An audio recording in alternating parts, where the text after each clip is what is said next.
મહત્વના સમાચાર ગૃહ રાજ્યમંત્રી હર્ષ સંઘવીએ કોંગ્રેસ પર આકરા પ્રહાર કર્યા છે। સોશિયલ મીડિયા પ્લેટફોર્મ એક્સ પર પોસ્ટ કરીને હર્ષ સંઘવીએ કોંગ્રેસને આડે હાથ લીધી છે અને મહારાષ્ટ્ર ચૂંટણીના પ્રચારમાં ગુજરાત માટે વાપરેલા શબ્દો મુદ્દે ગૃહ રાજ્યમંત્રીએ નિશાન સાધ્યું છે। હર્ષ સંઘવીએ ટ્વીટ કરીને લખ્યું છે, મહારાષ્ટ્ર ચૂંટણીનો ઉલ્લેખ કરીને કોંગ્રેસ પર તીખા વાર કર્યા છે।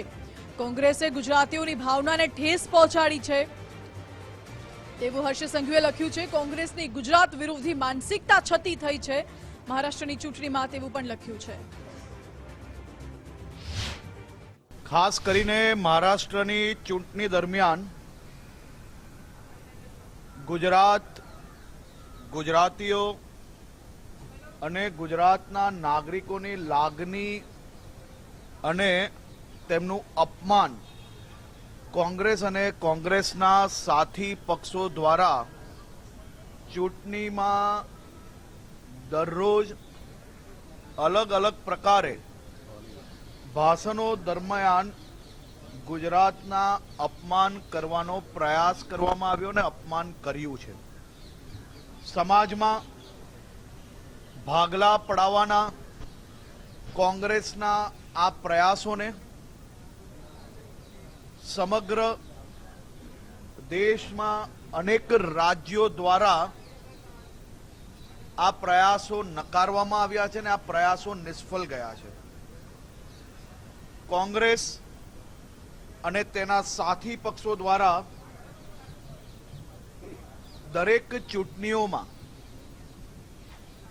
સમાજોના, રાજ્યોના ભાગલા પાડવાના જે પ્રયાસો કરવામાં આવે છે તેને દેશની જનતા ઓળખી ગઈ છે। ખાસ કરીને મહારાષ્ટ્રની અગર વાત કરું તો મહારાષ્ટ્રની અને ગુજરાતની જનતા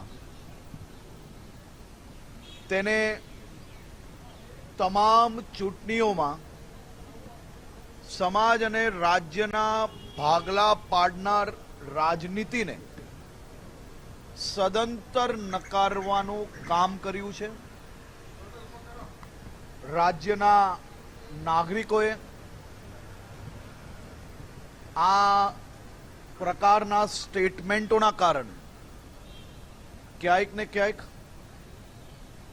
ભારી દુઃખની લાગણી બી વ્યક્ત કરી છે। મહારાષ્ટ્રની ચૂંટણી દરમિયાન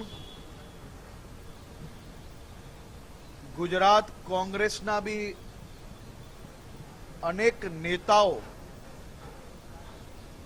અલગ અલગ રાજ્યના નાગરિકો માટે, રાજ્યના પ્રત્યેક નાગરિકો માટે જે ભાષાનો, જે વાક્યોનો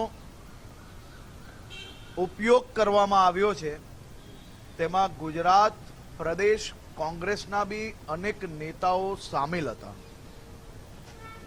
મારા રાજ્યના એક એક નાગરિકોને ખાસ કરીને મનમાં એક સવાલ છે કે અનેક પ્રકારના આ ભાષણોમાં થતા વાક્યના ઉપયોગની સામે આ ગુજરાત કોંગ્રેસ આગેવાનોએ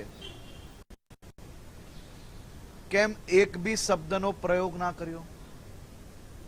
કેમ એમના નેતાઓને સમજાવવાનો પ્રયોગ ના કર્યો કે શું દિલ્હીના દરબારમાં આ ગુજરાત કોંગ્રેસના એક બી નેતાને એન્ટ્રી નથી? કે શું એમને સાંભળવામાં નથી આવતું? કે શું આ ષડયંત્રમાં તમામ લોકો એક સાથે મળીને રાજ્યના નાગરિકોને અપમાન કરવાનો એક ષડયંત્ર રચેલું? જે ધરતીએ આ અનેક નેતાઓને બહુ આપ્યું છે। આપણે ક્યારેય આ પ્રકારની રાજનીતિમાં માનવાવાળા લોકો નથી। સૌ સમાજ, સૌ રાજ્ય સૌ લોકો આપણે એક સાથે ચાલનાર લોકો છે. કોંગ્રેસ અને કોંગ્રેસના નેતાઓ અને એમની માનસિકતા ખાસ કરીને દરેક ચૂંટણી વખતે રાજ્યના ભાગલા અને સમાજના ભાગલા પાડવાનો જે પ્રયાસો છે તેની હું સખ્ત નિંદા કરું છું.